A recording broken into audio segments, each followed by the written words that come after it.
ബിസ്മില്ലാഹിർ റഹ്മാനിർ റഹീം. ഒരുപാട് സമ്പത്തുണ്ടായിരുന്നു. ജീവിത വ്യവഹാര വ്യവസ്ഥയിൽ തന്നോളം പറയാൻ ആരും ഉണ്ടായിരുന്നില്ല. അങ്ങനെ ഇരിക്കെ 38ാമത്തെ വയസ്സിലാ സയ്യിദുനാ അബൂബക്കർ സിദ്ദീഖ് റളിയല്ലാഹു അൻഹു പരിശുദ്ധമായ ഇസ്ലാമിലേക്ക് കടന്നു വരുന്നത്. ആർദ്രമായ മനസ്സ് പ്രാധാന്യം മുഴുവൻ ആഖിറത്തിന്റെ കാര്യത്തിന് കൊടുത്തു. മഹാനായ സയ്യിദുനാ അബൂബക്കർ സിദ്ദീഖ് റളിയല്ലാഹു അൻഹുവിന്റെ വിശാല വിസ്തൃതമായ ദാന മനസ്സിനെ തന്റെ പരിസരത്ത് ജീവിക്കുന്ന എല്ലാവരും കുറ്റപ്പെടുത്തുകയും പരിഹസിക്കുകയും ചെയ്തോടുത്ത് അള്ളാഹുവിന്റെ സമാശ്വാസനത്തിന്റെ മറുപടിയുമായി പരിശുദ്ധമായ വഹ്യ് വരുന്നു. സൂറത്ത് ശൂറയുടെ 36ാമത്തെ ആയത്ത്.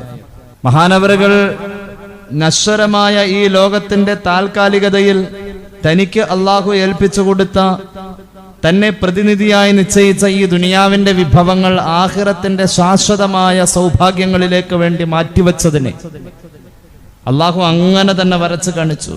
അഊദു ബില്ലാഹി മിനശ് ശൈത്വാനിർ റജീം. ബിസ്മില്ലാഹിർ റഹ്മാനിർ റഹീം.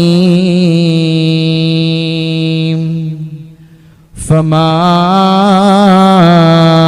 ഊതീതും മിൻ ശൈഇൻ ഫമതാഉൽ ഹയാത്തിദ് ദുനിയാ വമാ ഇൻദല്ലാഹി ഖൈറു വഅബ്ഖാ ലില്ലദീന ആമനൂ വഅലാ റബ്ബിഹിം യതവക്കലൂൻ.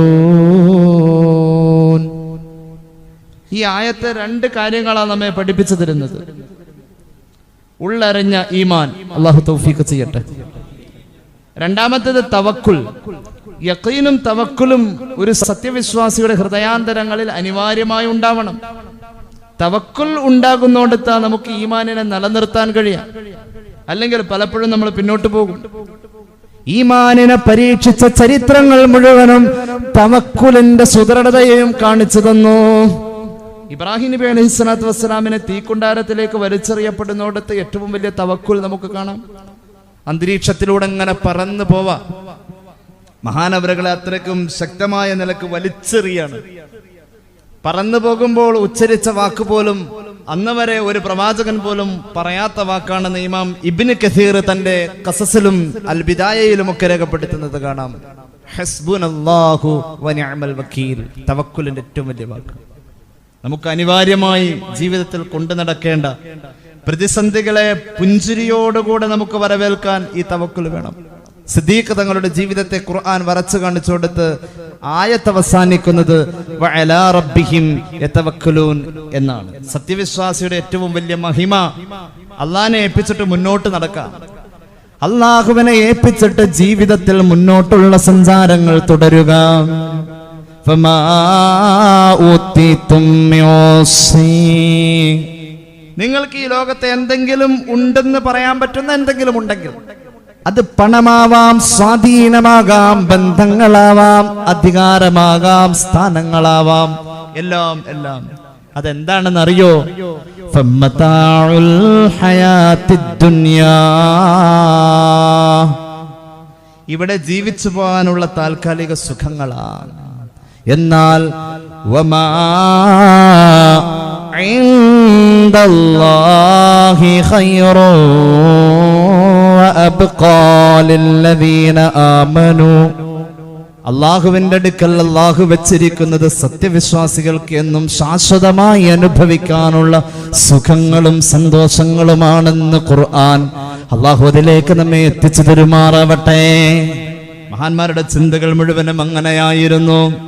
ഒരിക്കൽ ഒരു ജൂതൻ വന്നുകൊണ്ട് മഹാനായ സയ്യിദുനാ അലി ഇബ്നു അബീ ത്വാലിബ് റളിയല്ലാഹു അൻഹുവിനോട് പ്രവാചകനെ കുറിച്ച് പറയാൻ ആവശ്യപ്പെട്ടു സല്ലല്ലാഹു അലൈഹി വസല്ലം.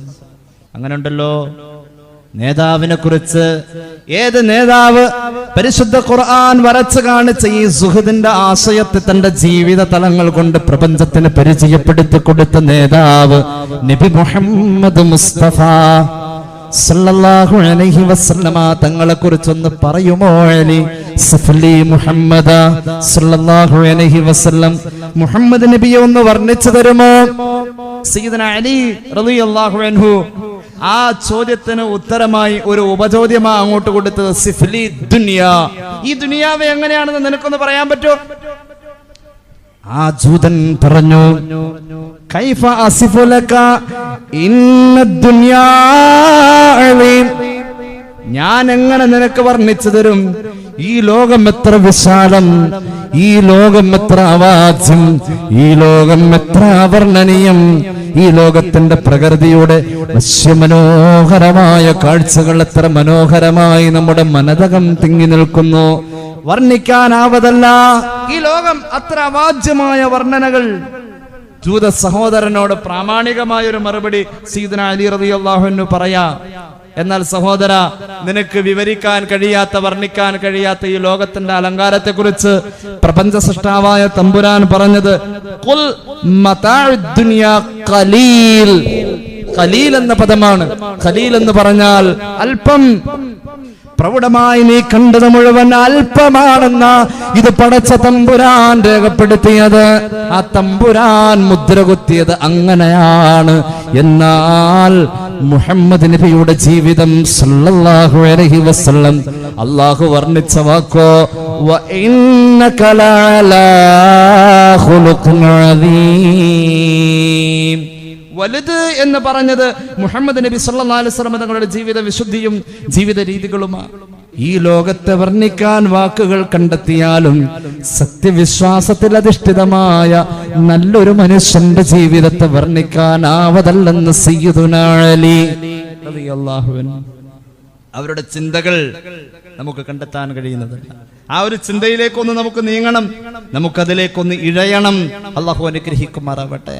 മിശ്കാത്തുൽ അൻവാറിൽ ഒരു സംഭവം കാണാം.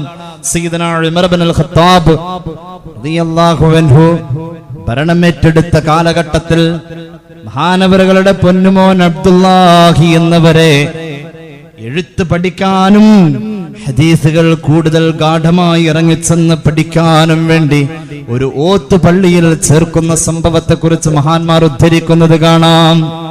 അങ്ങോട്ട് ചെല്ലുമ്പോ മഹാനായ അബ്ദുല്ലാഹ് ഇബ്നു ഉമർ റളിയല്ലാഹു അൻഹു എന്ന ഖലീഫയുടെ മകൻ ആ പാഠശാലയിലേക്ക് ചെല്ലുമ്പോൾ അവിടെയുള്ള മറ്റു കുട്ടികൾ അബ്ദുല്ലാഹ് ഇബ്നു ഉമർ റളിയല്ലാഹു അൻഹുവിന്റെ മുന്നിൽ വന്നിട്ട് മഹാനവറുകളുടെ കുപ്പായത്തിൽ തൊട്ടുനോക്കുന്നു. ആ വിദ്യാർത്ഥിയുടെ കുപ്പായത്തിൽ ക്ലാസ്സിൽ ഏറ്റവും നന്നായിട്ട് പഠിക്കുന്ന അത്ഭുതകരമായ ബുദ്ധിശക്തിയുടെ ഉടമയായ അബ്ദുല്ലാഹ് ഇബ്നു ഉമർ എന്ന മഹാനായ ഉമർ ഇബ്നുൽ ഖത്താബ് തങ്ങളുടെ പൊന്നുമോന്റെ വസ്ത്രത്തിൽ തൊട്ടു നോക്കുന്നു. ഉമർ ഇബ്നുൽ ഖത്താബിന്റെ മകൻ ഒന്ന് ശ്രദ്ധിച്ച്, എന്താണ് ഈ മക്കള് തൊട്ടുനോക്കുന്നത്? തന്റെ സതീർത്ഥ്യർ എന്തായി തൊട്ടുനോക്കുന്നത്? നോക്കിയപ്പോൾ കണ്ടം വെച്ച് തുന്നി വന്ന വസ്ത്രത്തിന്റെ ആ തുന്നലുകളെയും തുണിക്കണ്ടങ്ങളെയും അതിലുള്ള കീറലുകളെയും അതിലുള്ള വിള്ളലുകളെയും എല്ലാം എണ്ണി നോക്കുന്ന കാഴ്ച. എന്നിട്ടോ തന്റെ കൂട്ടുകാർ, തന്റെ സഹപാഠികൾ പൊട്ടിച്ചിരിക്കുന്നു. അമീറുൽ മുഅ്മിനീന്റെ മകന്റെ വസ്ത്രത്തിൽ ഇത്ര കണ്ട് തുന്നലുകളോ? ആലോചിച്ചു നോക്കണം. ഒരു പാഠശാലയിൽ വെച്ചുകൊണ്ട് ഒരു കുഞ്ഞിളം മനസ്സിലേക്ക് വേദന വരാൻ ഇതിനപ്പുറം വേറെന്ത് വേണം? അവരുടെ പൊട്ടിച്ചിരികൾ, ആ കിളിനാദങ്ങൾ, പരിഹാസത്തിന്റെ വാക്കുകൾ പൊന്നുമോന്റെ മുഖത്ത് നോക്കി പറഞ്ഞപ്പോൾ അന്നത്തെ ദിവസം പാഠശാലയിൽ നിന്നും മഹാനവറുകൾ പിതാവിന്റെ മുന്നിൽ ചെന്നുകൊണ്ട് കരഞ്ഞിട്ട് പറഞ്ഞു, പ്രിയ പിതാവേ, എന്റെ മേൽവസ്ത്രത്തിലേക്ക് എന്റെ കൂട്ടുകാരുടെ വിരൽ തുമ്പുകൾ വന്ന് എണ്ണിപ്പറഞ്ഞ ഈ വസ്ത്രത്തിന്റെ മുറിവുകളും ഈ വസ്ത്രത്തിലെ തുന്നലുകളും എല്ലാം അങ്ങ് കാണുന്നില്ലേ? പരിഹാസ്യം. എനിക്ക് വല്ലാത്ത വിഷമമുണ്ട്, അതുകൊണ്ട് അങ്ങ് ഇതിനൊരു പരിഹാരം കാണണമെന്ന് പറഞ്ഞപ്പോൾ പൊന്നുമോന്റെ കണ്ണുനീരിൽ കുതിർന്ന ഈ വാക്കുകൾ പ്രിയ പിതാവിനെ വല്ലാതെ നോവിച്ചു. സയ്യിദന ഉമർ ഇബ്നുൽ ഖത്താബ് റളിയല്ലാഹു അൻഹു എന്ന ഭരണാധികാരി തന്റെ ഖജനാവിന്റെ പാറാവുകാരന് കത്തെഴുതുകയാണ്. എന്താണ് കത്ത്? എനിക്കൊരു 4 ദിർഹം കടമായി ഖജനാവിൽ നിന്നും അനുവദിക്കണം. ഈ വർഷത്തിന്റെ അവസാനത്തിൽ ഞാൻ ആ പണം തിരിച്ചേൽപ്പിക്കാമെന്ന് ഉമർ ഇബ്നുൽ ഖത്താബ് എന്ന ഭരണാധികാരിയുടെ കത്ത് ഖജനാവിന്റെ പാറാവുകാരനായ തന്റെ ഉദ്യോഗസ്ഥന്റെ അടുത്തേക്ക് ചൊല്ലുകയാണ്. ആ കത്ത് വായിച്ചു, ഭവ്യതയോടുകൂടെ അത് അംഗീകരിച്ചു. എന്നാലും കത്തിൽ അവ്യക്തമായ 1-2 കാര്യങ്ങൾക്ക് ഒരു ഉപചോദ്യമായി മറ്റൊരു കത്ത് ഖലീഫക്ക് പാറാവുകാരൻ കൊടുത്തയച്ചു. അതിന്റെ അകത്ത് ചോദിക്കുന്നുണ്ട്, ഓ ഉമർ ഇബ്നുൽ ഖത്താബ് തങ്ങളെ, അമീറുൽ മുഅ്മിനീൻ, അങ്ങ് ഈ കത്തിന്റെ അകത്ത് ഈ മാസം അവസാനിക്കുമ്പോൾ ഈ മാസാവസാനം തിരിച്ചേൽപ്പിക്കാമെന്ന് പറയുന്ന, ഇവിടെ നിന്ന് കടമായി തരാൻ നിശ്ചയിക്കപ്പെടുന്ന 4 ദിർഹം അങ്ങ് ഈ മാസാവസാനം വരെ അങ്ങയുടെ ആയുസ്സെത്താതെ മരിച്ചുപോയാൽ അത് തിരിച്ചേൽപ്പിക്കാൻ അതിന്റെ പിൻഗാമിയായി ഈ ബാധ്യത ഏറ്റെടുക്കുന്ന ഒരു പിൻഗാമിയെ ഈ കത്തിൽ സൂചിപ്പിക്കാത്തത് കൊണ്ട് ഖജനാവിൽ നിന്നും പണം അനുവദിക്കാൻ പ്രയാസമുണ്ടെന്ന് പറഞ്ഞപ്പോ സയ്യിദുനാ ഉമർ ഇബ്നുൽ ഖത്താബ് കരഞ്ഞു പോവുകയാണ്. ഉമർ ഇബ്നുൽ ഖത്താബ് തങ്ങൾ കരഞ്ഞു പോവുകയാ. ആരെയാ താൻ ഏൽപ്പിക്കുക? പൊന്നുമോനെ ചേർത്ത് പിടിച്ചുകൊണ്ട് തന്റെ ധർമ്മസങ്കടത്തെ പിതാവ് പങ്കുവെക്കുന്നു. പൊന്നേ, ഉപ്പയുടെ ആയുസ്സിന്റെ കാര്യത്തിൽ ഉപ്പാക്ക് ജാമ്യം നിൽക്കാൻ ആരുമില്ല, ഉപ്പാക്ക് ഉറപ്പില്ല. അതുകൊണ്ട് ആഖിറത്തിന് വേണ്ടി ഞാൻ നിന്റെ ആഗ്രഹത്തെ മാറ്റിവെക്കട്ടെ മോനെ. മകന്റെ ശരീരത്തിൽ ധരിച്ചിരിക്കുന്ന വസ്ത്രത്തിലെ 14ഓളം വരുന്ന തുന്നലുകളെ, തുണിക്കണ്ടങ്ങൾ ചേർത്ത് വെച്ച് തുന്നിപ്പിടിപ്പിച്ച ആ സ്റ്റിച്ചുകൾ എണ്ണിയ ശേഷം കരഞ്ഞിട്ട് പറഞ്ഞപ്പോ പിതാവിനെ കെട്ടിപ്പുണർന്ന ആധ്യാത്മിക ചിന്തയിൽ ലയിച്ച പൊന്നുമോൻ പറഞ്ഞു, അതേ ഉപ്പ, ഞാൻ അങ്ങയോട് കൂടെയുണ്ടെന്ന് പറഞ്ഞ ചിന്താലോകത്താണ് മഹാന്മാർ കഴിഞ്ഞു പോയത്. ഈ ലോകത്തിന്റെ ആർഭാടങ്ങളിലും ഈ ലോകത്തിന്റെ വ്യവഹാരങ്ങളിലും നമ്മൾ അങ്ങ് ലയിച്ചു പോവാ. നിങ്ങൾ ഈ കഴിഞ്ഞ 1 മാസം നടന്ന മരണങ്ങളുടെ, ആ മരണപ്പെട്ടവരുടെ വയസ്സ് മാത്രം ഒന്ന് പരിശോധിക്കും. ഞാൻ ചിന്തിച്ചു പോയി, അത്ഭുതപ്പെട്ടു പോയി. 60 വയസ്സിന്റെ മുകളിലേക്ക് വളരെ തുച്ഛം ഓടി നടന്നിരുന്ന മനുഷ്യർ, നല്ല ആരോഗ്യവാന്മാരായിരുന്ന മനുഷ്യർ, ഏറിയാൽ 1 ആഴ്ച 2 ആഴ്ച, അതിനപ്പുറം അവർ ക്ഷീണം ബാധിച്ചിട്ടില്ല. പെട്ടെന്നുള്ള മരണം. എന്തിനേറെ സെക്കൻഡുകൾക്ക് മുമ്പ്, ഏകദേശം 30 സെക്കൻഡുകൾക്ക് മുമ്പ് നമ്മെ പോലെ ചിരിച്ചും കളിച്ചും നിന്നിരുന്ന ആളുകൾ ആ വയനാട്ടിലും നിലമ്പൂരിലും പ്രളയത്തിലും അതുപോലെ തന്നെ ഉരുൾപൊട്ടലുകളിലും മരിച്ചുപോയത്. പെട്ടെന്ന് പ്രാപിക്കുന്ന മരണം നമ്മുടെ ജീവിതത്തിന്റെ വില്ലനായി മുന്നിൽ നിൽക്കുമ്പോൾ എങ്ങനെ സന്തോഷിക്കാൻ കഴിയും? അല്ലാഹുവിന്റെ ഖുർആൻ പറഞ്ഞു, ഈ ലോകത്തെ ഉപമിച്ചുകൊണ്ട് ഖുർആൻ പറഞ്ഞത്, وَضْرِبْ لَهُمْ مَثَلَ الْحَيَاةِ الدُّنْيَا كَمَاءٍ أَنزَلْنَاهُ مِنَ السَّمَاءِ فاختلط به نبات الأرض فأصبح هشيما تذروه الرياح وكان الله على كل شيء مقتدرا. ഈ കാണുന്ന ലോകം എങ്ങനെയെന്നറിയുമോ? എന്റെയും നിങ്ങളുടെയും ജീവിതം എങ്ങനെയെന്നറിയുമോ? ഉണങ്ങി വരണ്ട മണ്ണ് ഒരു മഴയ്ക്ക് വേണ്ടി കൊതിച്ചിരിക്കുന്നു. അപ്പോഴാണ് ഒരു മഴ പെയ്തത്. ആ മഴ വന്നു കഴിഞ്ഞപ്പോൾ ആ മണ്ണിന്റെ അടിയിൽ ഉറങ്ങിക്കിടന്നിരുന്ന വേരുകളും ചെടികളുടെ നാമ്പുകളും തല ഉയർത്തിക്കൊണ്ട് മുളച്ചു വന്നു. പച്ച പിടിച്ചു നിൽക്കുന്ന ആ പുൽമേടുകളിലേക്ക് തൊട്ടടുത്ത വേനൽ വന്നതോടുകൂടെ അത് വാടിക്കരിഞ്ഞുപോയി. വാടിക്കരിഞ്ഞുപോയ പുല്ലുകളെല്ലാം പിന്നെ വന്ന ഒരു കാറ്റിൽ പറന്നു പോയാൽ അത്രയുള്ളൂ മനുഷ്യ നിന്റെ ജീവിതമെന്ന് പരിശുദ്ധ ഖുർആൻ.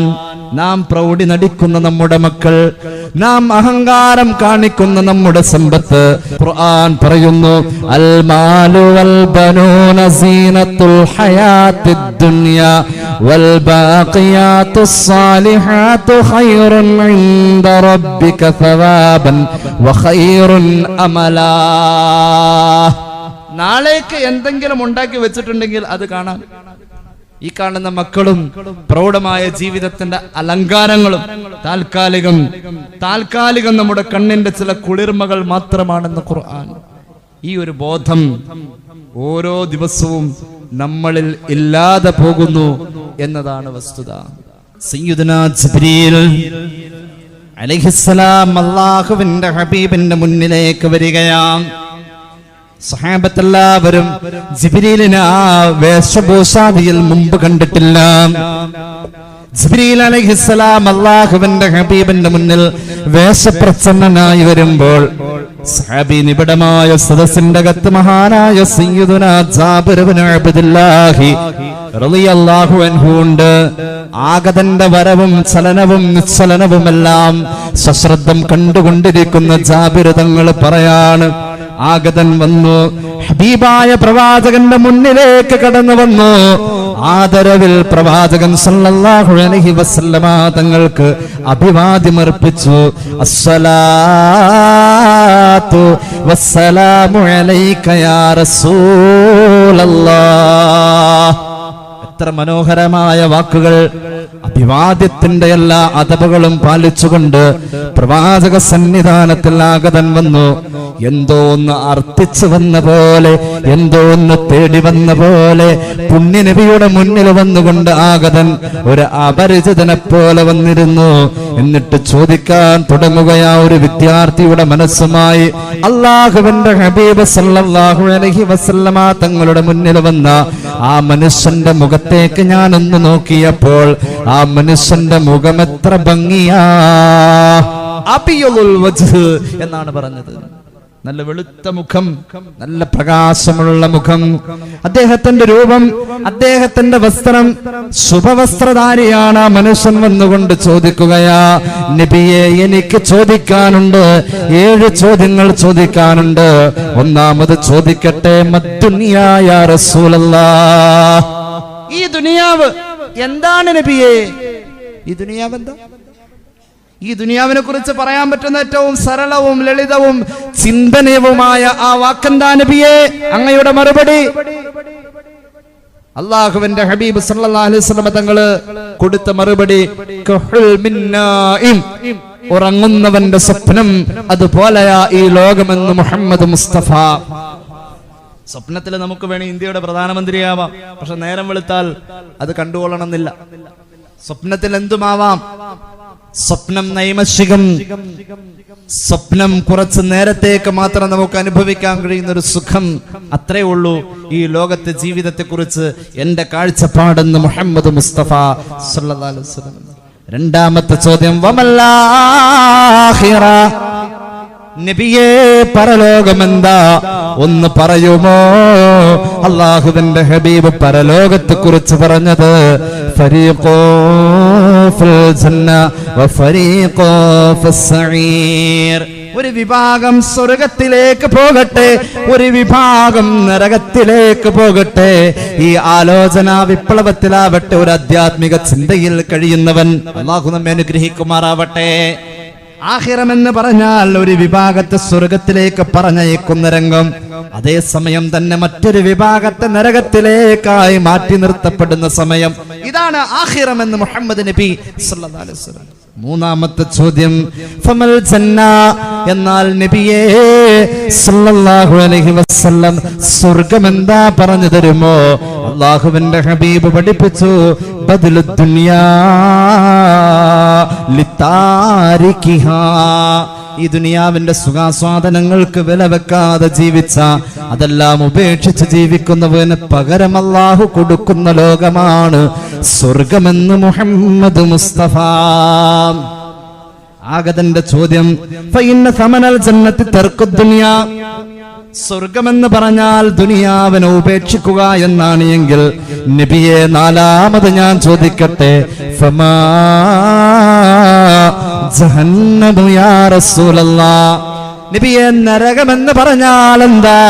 അല്ലാഹുവിന്റെ ഹബീബ് നാലാമത്തെ ചോദ്യത്തിന്റെ മറുപടി കൊടുക്കുന്നു, ബദലുദ് ദുനിയാ ലിത്വാലിബിഹാ, ഈ ദുനിയാവ് തേടി നടന്നവന് അതിന് പകരമായി, ദുനിയാവ് തേടിയതിന്റെ പകരമായി അല്ലാഹു ആഖിറത്തിൽ വെച്ചിരിക്കുന്ന വിഭവമാണ് നരകമെന്ന് നബിയുനാ റസൂലുള്ളാഹി. അഞ്ചാമത്തെ ചോദ്യം, ആഗതന്റെ ആവേശത്തെക്കാളും കേട്ടിരിക്കുന്നവരുടെ ആവേശം, അവരുടെ ജിജ്ഞാസ, ഈ ലോകത്തെ കുറിച്ചുള്ള അല്ലാഹുവിന്റെ ഹബീബിന്റെ കാഴ്ചപ്പാടുകളുടെ വ്യത്യസ്തമായ വാക്കുകളെ കാതോർക്കുന്ന സഹാബത്തിന്റെ മാനസാന്തരങ്ങളിൽ ആത്മീയതയുടെ വിപ്ലവങ്ങൾ അതാ സൃഷ്ടിക്കപ്പെടുന്നു. ഓരോരുത്തരുടെയും മനസ്സിൽ തോന്നിയ വൈകാരികതയെ കണ്ണുനീരിൽ കൊണ്ട് സംസാരിക്കുന്നു. മൗനാവൃതമായ മുഖം പല സങ്കടത്തിന്റെയും കഥകൾ വിളിച്ചു പറയുന്നു. സഹാബത്ത് ശ്വാസം അടക്കി പിടിച്ചു നിൽക്കുന്നു. അഞ്ചാമത്തെ ചോദ്യം, എന്നാൽ നബിയെ ചുരുക്കത്തിൽ വമാ ഖൈറു ഹാദിഹിൽ ഉമ്മ, ഈ സമുദായത്തിന് ഏറ്റവും അഭികാമ്യമായ കാര്യം, ഈ സമുദായത്തിന് ഏറ്റവും അനുഗുണമായ കാര്യം എന്തെന്ന ഒരു ഉപദേശം തരുമോ നബിയെ? അഞ്ചാമത്തെ ചോദ്യത്തിന് അല്ലാഹുവിന്റെ ഹബീബ് കൊടുത്ത മറുപടി അല്ലദീ യഅമലു ബിത്താഅത്തില്ലാഹ്. അള്ളാഹുടെ ഇഷ്ടമുണ്ടോ എന്ന് ചിന്തിച്ചുകൊണ്ട് ഓരോ കാര്യങ്ങളും ചെയ്യലാണ് ഈ സമുദായത്തിൽ ഓരോ മനുഷ്യർക്കും ഏറ്റവും ഗുണകരമെന്ന് നബിയുനാ റസൂലുള്ളാഹി. അള്ളാഹു നമുക്ക് തൗഫീഖ് ചെയ്യട്ടെ. അള്ളാഹുവിന്റെ ഇഷ്ടം ഈ കാര്യത്തിലുണ്ടോ? ഞാൻ എന്ത് പറയുന്നുവോ ഈ വാക്കിൽ അള്ളാഹുവിന്റെ പൊരുത്തമുണ്ടോ? ഞാൻ എന്ത് ചിന്തിക്കുന്നുവോ ഈ ചിന്തയിൽ അള്ളാഹുവിന്റെ പൊരുത്തമുണ്ടോ? ഞാൻ എന്ത് പ്രവർത്തിക്കുന്നുവോ ഇവിടെ അള്ളാഹുവിന്റെ ഇഷ്ടമുണ്ടോ എന്ന വിചാര വിപ്ലവത്തിലൂടെയുള്ള അനക്കവും അടക്കവും ചലനവും നിശ്ചലനവും ഒരു വിശ്വാസിക്ക് അഭികാമ്യം ഇതാണെന്ന് ആകതന്റെ അഞ്ചാമത്തെ ചോദ്യത്തിന് അള്ളാഹുവിന്റെ ഹബീബിന്റെ പ്രൗഢമായ മറുപടി കേൾക്കുമ്പോഴേക്കും സ്വഹാബത്തിൽ പലരും കിടന്ന് വിതുമ്പുകയാണ്. എത്ര സാരസമ്പൂർണമായ ഉപദേശം, എത്ര അർത്ഥകർത്ത തലങ്ങളിലേക്ക് മനോമുഖരങ്ങളെ ക്ഷണിച്ചു കൊണ്ടുപോകുന്ന ചോദ്യം, അതിനപ്പുറം അത്ഭുതപ്പെടുത്തുന്ന വാഗ്വിലാസത്തിന്റെ വാഗ്ധോരണികളായ മറുപടി. അല്ലാഹുവിന്റെ ഹബീബേ, ആറാമത് എനിക്ക് ചോദിക്കാനുണ്ട്. ഈ ലോകത്ത് വന്നു പോകുന്ന ഒരു സത്യവിശ്വാസി അവന്റെ മനസ്സിന്റെ രീതി എങ്ങനെയാവണം നബിയേ? അവന്റെ ജീവിതം എങ്ങനെയാവണം? അവന്റെ രീതി, അവൻ ഏത് അവസ്ഥയിലാ ജീവിക്കേണ്ടത്? ഹബീബായ നബി സല്ലല്ലാഹു അലൈഹി വസല്ലമ തങ്ങൾ പറഞ്ഞു അവൻ ഏതുപോലെ ആകണമെന്നറിയോ? മുസമ്മിറൻ കത്വാലിബിൽ ഖാഫില. ഒരു സംഘം ആളുകളുടെ കൂടെ അപരിചിതമായ ഒരു പ്രദേശത്തേക്ക് യാത്ര പോയി ആ സംഘത്തിൽ താൻ കൂട്ടം തെറ്റി ഒറ്റപ്പെട്ടു പോയവൻ പിന്നെ മുന്നിൽ തന്റെ തിരിച്ചു പോവാനുള്ള വഴിക്കും തന്റെ കൂടെ ഉള്ളവരുടെ കൂടെ ചേരാനുള്ള ആഗ്രഹത്തിനും വേണ്ടി അവൻ അവരെ തേടി എത്രമാത്രം ഓടി നടക്കുന്നുവോ അത്രത്തോളം ആഖിറത്തിന്റെ വിജയത്തിന് വേണ്ടി ഓടി നടക്കുന്ന പ്രകൃതമാവട്ടെ ഒരു സത്യവിശ്വാസിക്ക് ഈ ലോകത്തിൽ വേണ്ടത്. സഹാബത്ത് റളിയല്ലാഹു അൻഹും നിശബ്ദ നിർഭരരായി കേട്ടിരിക്കുന്ന സദസ്സിൽ ആഗതന്റെ അവസാനത്തെ ചോദ്യം, ഏഴാമത്തെ ചോദ്യം, നബിയേ, ഒരു മനുഷ്യായുസിന്റെ രണ്ട് തലങ്ങളെ, രണ്ട് അഗ്രങ്ങളെ ഹ്രസ്വവും ഹൃദ്യവുമായ വാക്കുകളിൽ അങ്ങ് പരിചയപ്പെടുത്തിയല്ലോ. ദുനിയാവ് എന്നും ആഖിറമെന്നും അങ്ങ് ജീവിതത്തെ അതിന്റെ ഇടയിലിട്ട് പരിശീലിപ്പിക്കുന്ന പരിശീലന കളരിയെ കുറിച്ച്, മനുഷ്യായുസിനെ കുറിച്ച് പരിചയപ്പെടുത്തിയല്ലോ. എന്നാൽ ചോദിക്കട്ടെ, ഈ ദുനിയാവും ആഖിറവും തമ്മിലുള്ള അകലം എത്രയാ നബിയേ? അല്ലാഹുവേ, ഉൾക്കൊള്ളാൻ തൗഫീഖ് നൽകു തമ്പുരാനെ. അല്ലാഹുവുമായി അടുപ്പമുള്ളവരൊക്കെ യാത്ര പറയുമ്പോൾ പ്രകൃതിക്ഷോഭങ്ങളെ അല്ലാഹു പിടിച്ചു നിർത്തുന്നത് അല്ലാഹുവിന്റെ ഇഷ്ടദാസന്മാരുടെ നിറസാന്നിധ്യമായ ഭൂമിയുടെ അനുഗ്രഹത്തെ പ്രതീകവൽക്കരിച്ചാണെന്ന്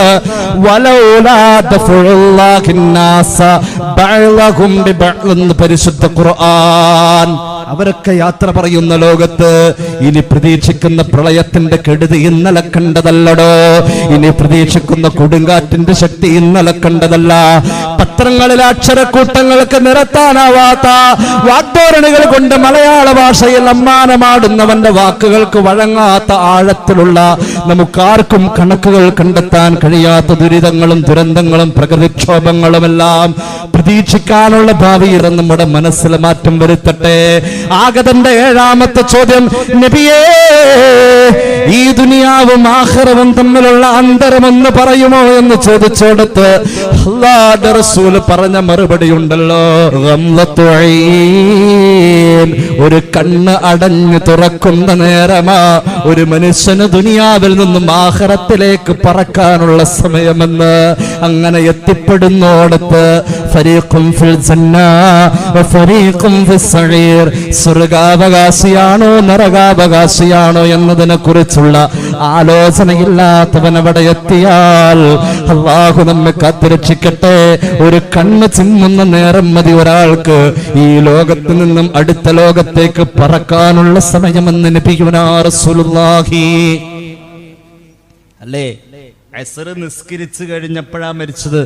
മഗ്രിബിന് മുമ്പ് മയ്യത്തെടുക്കണം എന്ന അവസ്ഥയാണെങ്കിൽ അസ്ർ നിസ്കാരത്തിന്റെ ശേഷം വാപ്പ മരിച്ചതെന്ന് പറയും മകൻ.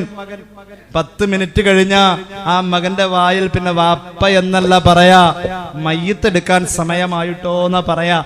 മയ്യത്ത് കുളിപ്പിക്കാണ് കേട്ടോ, എൻ്റെ വാപ്പാടെ മയ്യത്ത് നിസ്കരിക്കാണ് കേട്ടോ, മയ്യത്തിന് വേണ്ടി പൊറുക്കൽ തേടുക, ആ പ്രയോഗത്തിലേക്ക് മാറി. എത്ര ID പ്രൂഫ് വെച്ചാ നമ്മൾ ഈ ലോകത്ത് പരിചയപ്പെടുത്തപ്പെട്ടത് അല്ലേ? Marriage certificate, birth certificate, Aadhaar card, ration card, passport, എത്ര രേഖകളിലാ നമ്മുടെ പേര്. പക്ഷേ ഇസ്രായേൽ അലൈഹിസ്സലാം നമ്മുടെ വീടിന്റെ ഉമ്മറത്ത് വന്നുപോയി നമ്മുടെ റൂഹുമായി തിരിച്ചാൽ മിനിറ്റുകൾക്കുള്ളിൽ എല്ലാ രേഖകളും അസ്ഥിരപ്പെട്ടു പോയി. പിന്നെ നമ്മെ വിളിക്കുന്ന ഒരൊറ്റ രേഖ മയ്യിത്ത് എന്ന ഒരു വാക്കുകൊണ്ടാ. എത്ര തിരക്ക് പിടിച്ചോടിയവനാ. പലപ്പോഴും പള്ളിക്കാടിന്റെ ഈ മൂകമായി നിൽക്കുന്ന, നിശബ്ദമായി നിൽക്കുന്ന ഓരോ പള്ളിക്കാടിന്റെ ചുറ്റുവട്ടവും നമ്മോട് പറയുന്നത്, എടോ നിന്നേക്കാൾ ഏറെ ധൃതിയുള്ളവനായ ഞാൻ ജീവിച്ചത്, നിന്നേക്കാൾ ബിസിയായിരുന്നു ഞാൻ, ഇന്ന് എനിക്ക് ഒരു തിരക്കൂല എന്നാ പറയുന്നത്. ഈ അവസ്ഥയിലേക്ക് ഓരോ ജീവിതങ്ങളും നീങ്ങുന്നതിനെ കുറിച്ച് മുത്തുനബിയുടെ ഒരൊറ്റ വാക്ക്, 7ാമത്തെ ചോദ്യം. ഈ രണ്ട് ലോകവും തമ്മിൽ, തിരക്കുള്ള ലോകവും തിരക്കില്ലാത്ത ലോകവും തമ്മിലുള്ള അന്തരം ഒരു കണ്ണ് ചിമ്മുന്ന നിമിഷമാണെന്ന് അല്ലാഹുവിന്റെ ഹബീബേ നബിയുനാ റസൂലുള്ളാഹി സ്വല്ലല്ലാഹു അലാ മുഹമ്മദ് സ്വല്ലല്ലാഹു അലൈഹി വസല്ലം ജീവിതത്തിൽ പകർത്താൻ, അമലുകൾ കൊണ്ട് അലങ്കരിക്കാൻ അല്ലാഹു നമുക്ക് തൗഫീഖ് ചെയ്യുമാറാവട്ടെ എന്ന് ഓർമ്മപ്പെടുത്തി ദുആ ചെയ്തുകൊണ്ട് എൻ്റെ ഹ്രസ്വമായ വാക്കുകൾ ഞാൻ നിർത്തുന്നു.